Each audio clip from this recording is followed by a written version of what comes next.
happy Thursday. We are up nice and early. Well, in trucking terms, not that early, but early. It's 7 a.m. We are on the road again. I took my 10-hour at a nice little rest area up here in Michigan, and we are about an hour, a little over an hour out from our receiver in Highland Park, Michigan, and heading there now, so we should be there nice and early, the way I usually like to be.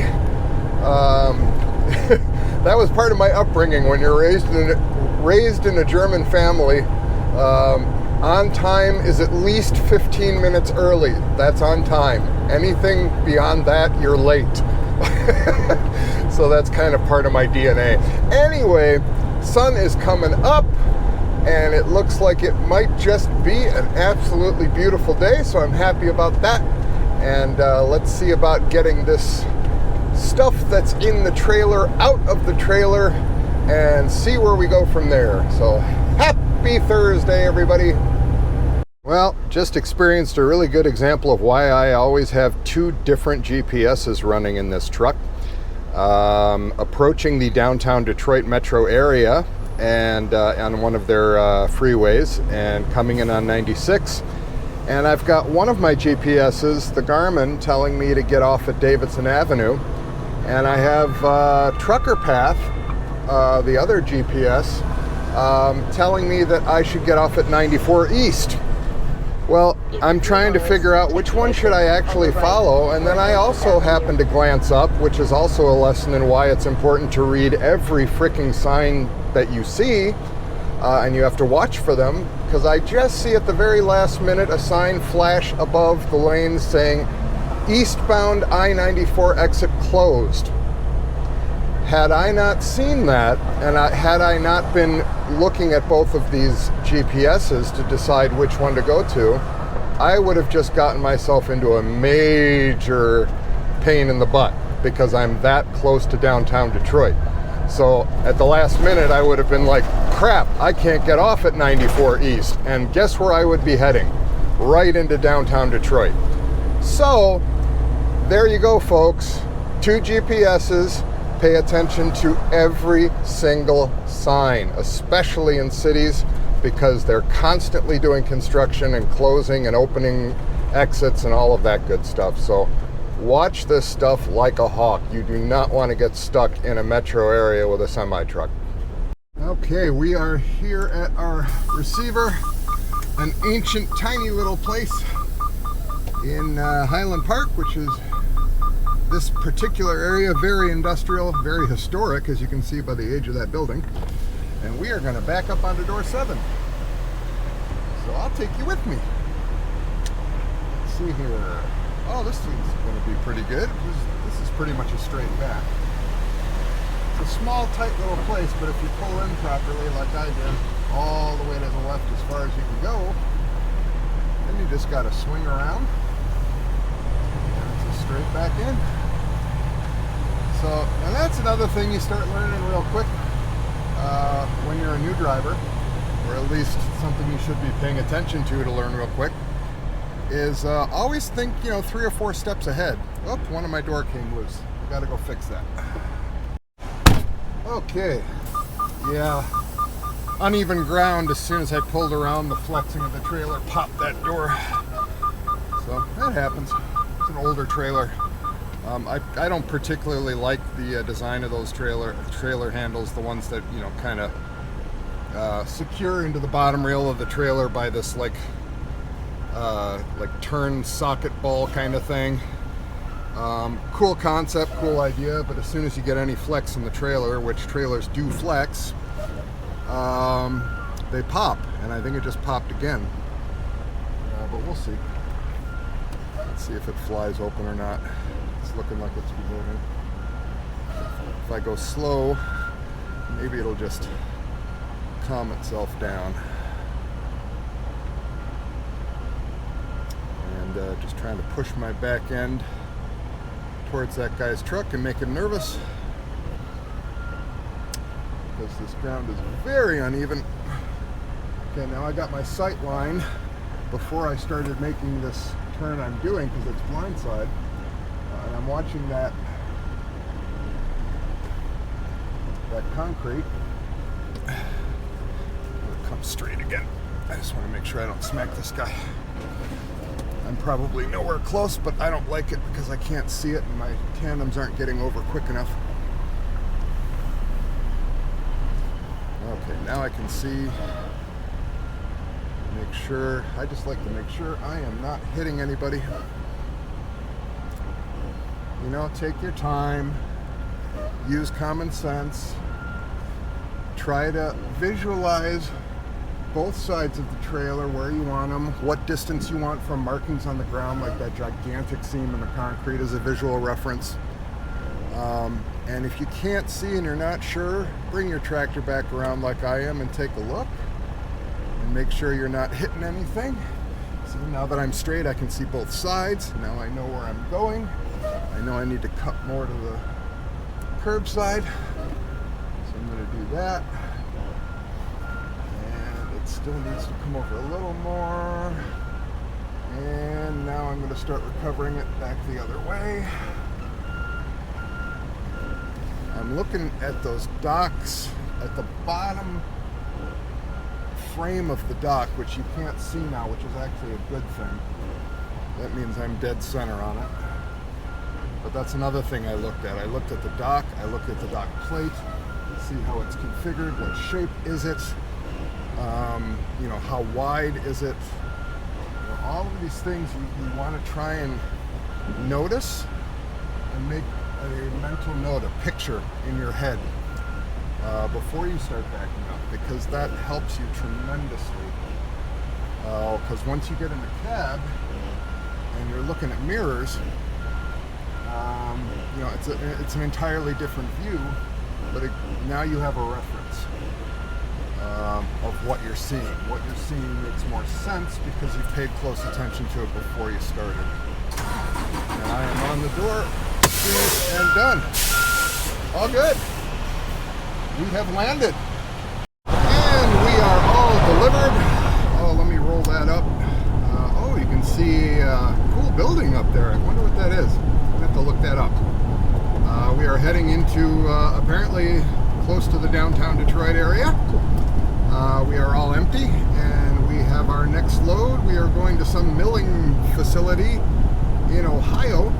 I don't remember the name off the top of my head, but it is a town in Ohio that is kind of almost due south from Detroit and a little bit east. And we're going to pick that up and run it on back to also forgot that, Bolingbrook. Going to Bolingbrook, Illinois. So here we go. Next load. One down. Many more to come. Now we can start seeing some of Detroit. You know, Detroit takes a lot of heat, and Detroit's been through the ringer, so to speak, for oh gosh, over the decades, with the whole rise and fall of the auto industry and such. But I've always thought Detroit was really kind of a cool city. There's a lot of beauty in Detroit. Of course, there's unfortunately a lot of blight and poverty and buildings collapsing and abandoned neighborhoods and all that kind of stuff. But man, the stuff that is still standing and slowly but surely being rebuilt and restored, just absolutely beautiful. There's a lot of history in this city and a lot of amazing cool architecture as well. And I'm a big architecture nerd. So gotta love the Motor City. Shout out to Detroit. Hello, Detroit. I love you guys. Hey, look at that. It's the bridge to Canada.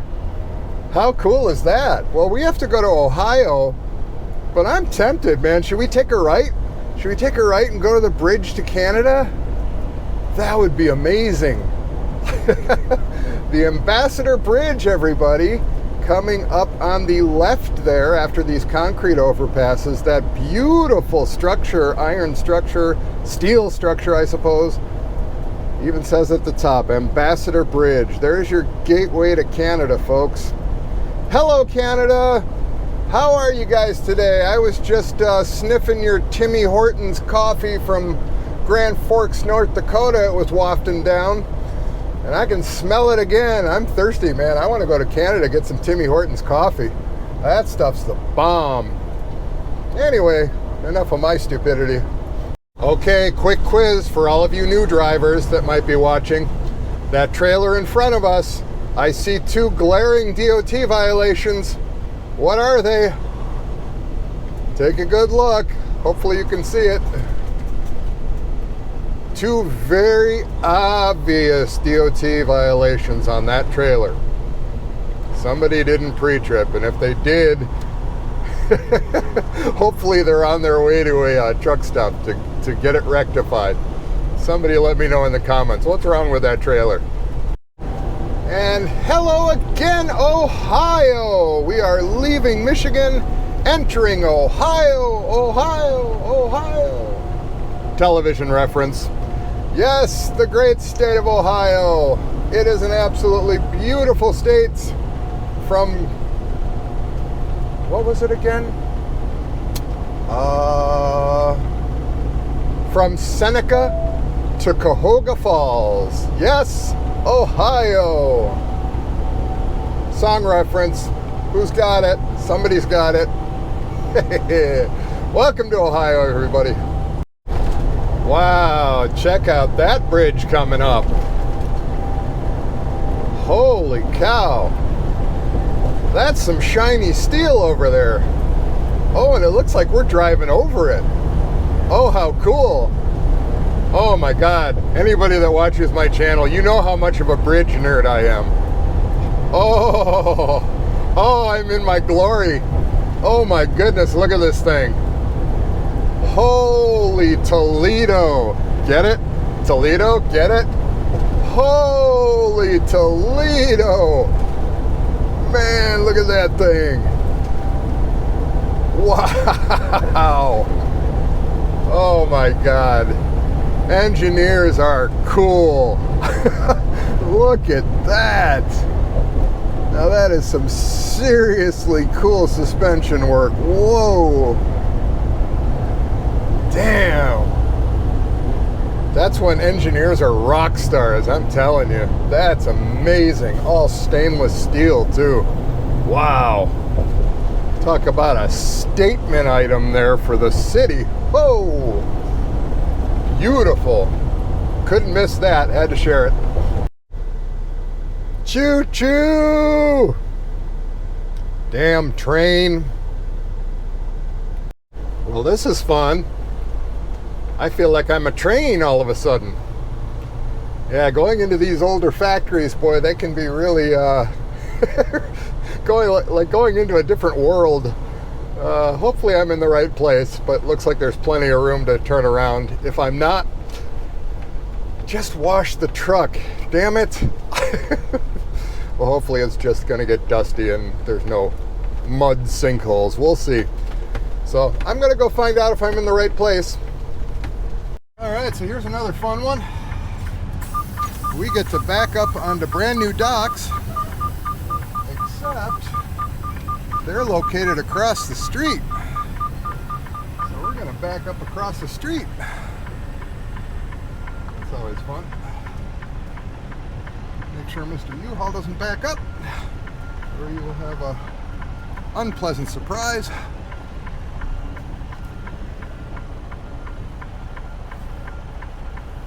Yeah, when you get into these industrial areas, you do all sorts of stuff that you probably wouldn't ordinarily do.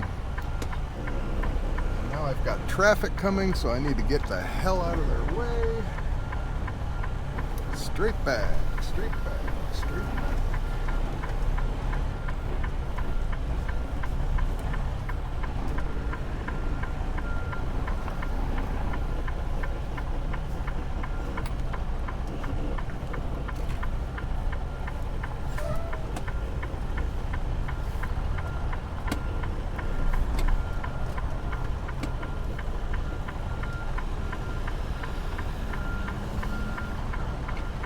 Ooh-wee.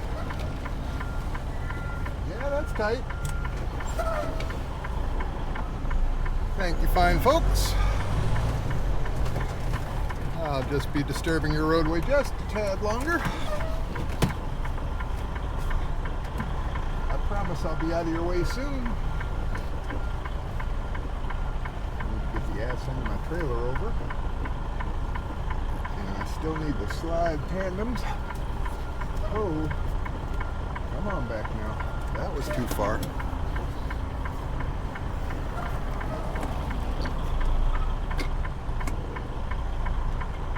Let's try that again.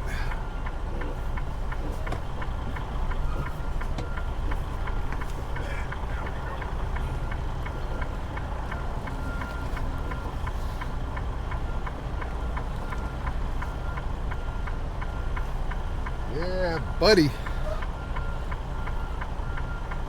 And it's situations like these that I thank goodness that I went to Schneider to learn how to drive. Well, actually, take that back. I went to a private trucking school to get my CDL, but to actually learn how to drive, it's all Schneider training, baby.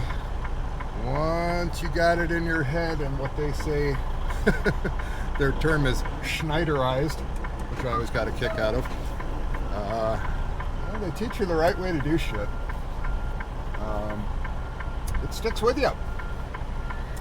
Pretty invaluable. I think I've said it before, and I'll say it again and again and again. I use those skills every single day. And I'm grateful for it. Because I don't get nervous with shit like this. I really don't. I did, not anymore though, because I've learned that my training was outstanding. Thank you, Schneider. Well, we are back on Interstate 80. We are in Ohio, heading back towards Bolingbrook to drop the shipment off where it belongs, and then make our way back to GP Transco headquarters to park the truck and for me to go home. So it just dawned on me as I'm driving here, I never did tell you guys what that was all about when they wanted me to stop by the terminal, right? So that was really cool. So the operations manager, so this is a big dude. This is the operations manager for all of GP Transco. So this is a man with a lot on his plate. And I know damn well, because I was in the operations side of the airline industry, and I was an ops manager for an air cargo hub. So I know exactly how much how much work and how many details and how many numbers and all of the complexity of that. That is a mother effer of a job, because everything tends to fall in your lap. So it takes a very skilled individual and a very smart individual to successfully do that job, I'll tell you that much.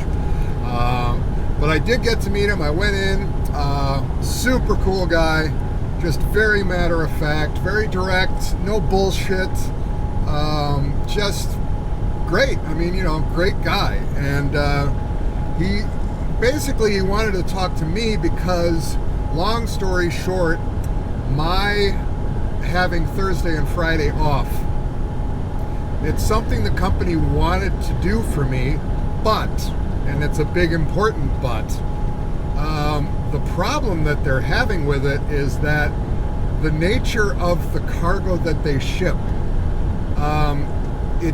that schedule really conflicts with it.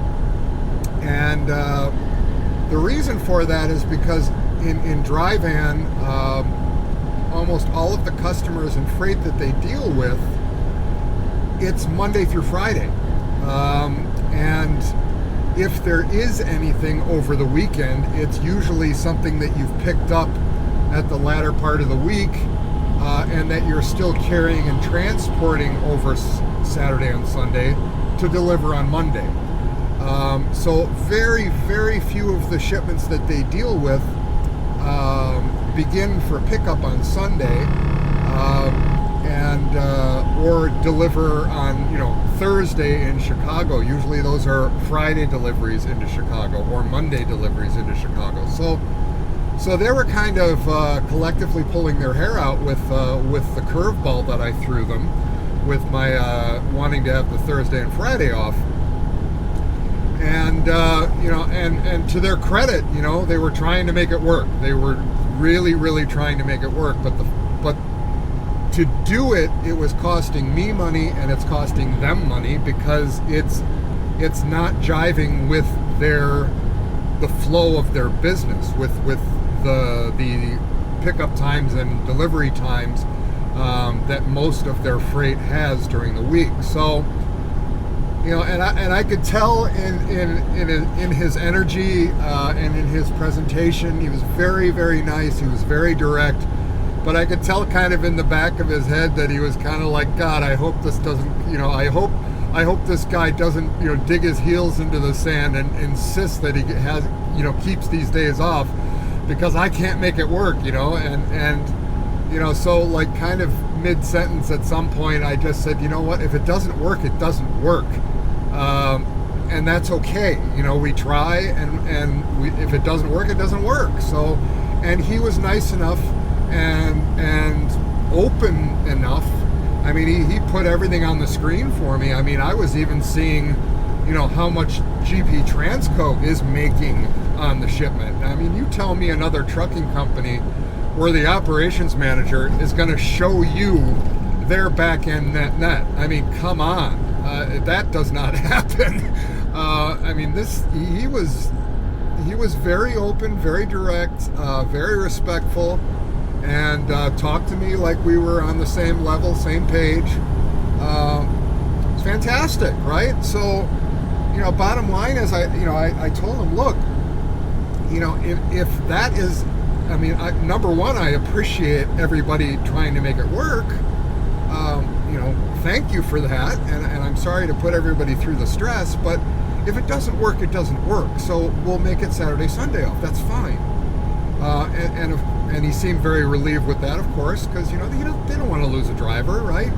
And of course he doesn't want to be a bearer of bad news too. If I'm going to be an asshole and sit there and go, no, I want these days off, and I'm going to, well then he might be in the point where he might have to fire me, because they can't keep a truck profitable if it's not, if the timing of the person driving it isn't fitting into their freight schedule, right?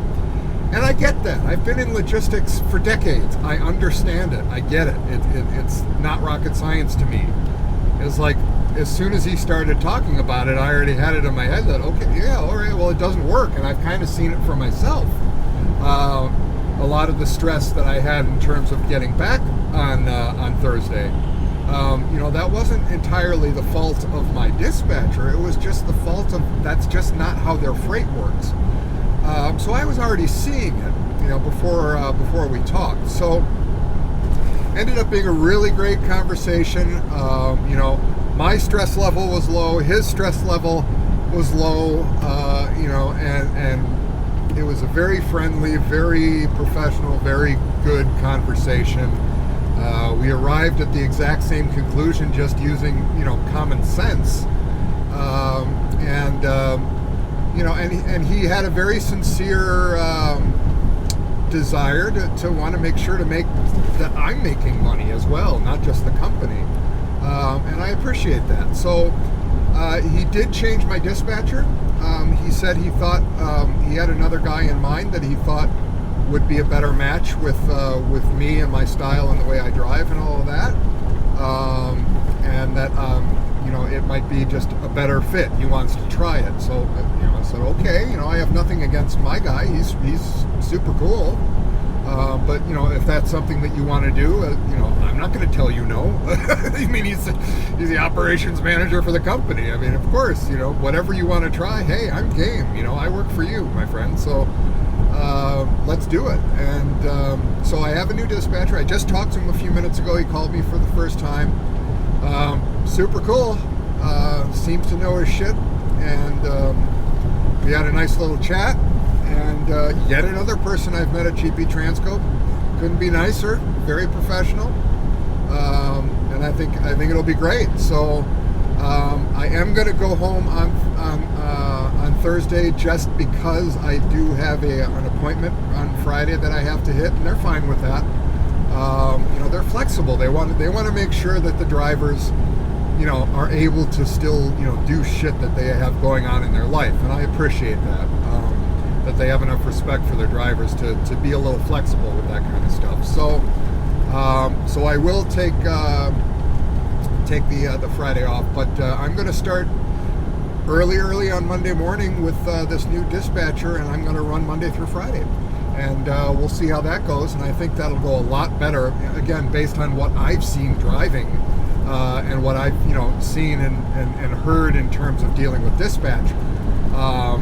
I think it'll be much less stressful for everybody involved, for them and myself, and I think it'll give them the ability to make the truck profitable, which is, the number one for a trucking company. Let's face it, they can like me all they want to or whatever. It doesn't matter what they think of me as a driver. The bottom line is it's a business, right? So this truck is an enormous amount of money that they have invested, and if the truck isn't turning a profit, well, guess what? Used trucks are at the highest prices you could possibly imagine right now, so it would be in their best interest to fire my ass and sell the truck and make a profit on the truck. So, I get it. I understand the realities. At the end of the day, it comes down to cold hard cash, right? It's a for-profit business. So we're all on the same page now. We want to make sure the truck is profitable, make sure I'm profitable, and everybody will be happy. So more than happy to make that change. Like I've said, I think in a previous video, I don't want to be an asshole. I don't want to be inflexible. If the company needs something reasonably from me, fine. If I'm able to do it, I'll happily do it. So it makes for a better and more symbiotic relationship. So should be good going forward. I'm looking forward to seeing how it rolls, and just wanted to let you guys know. I almost forgot. So I wanted to let you guys know what came to that. So good news is I am not fired.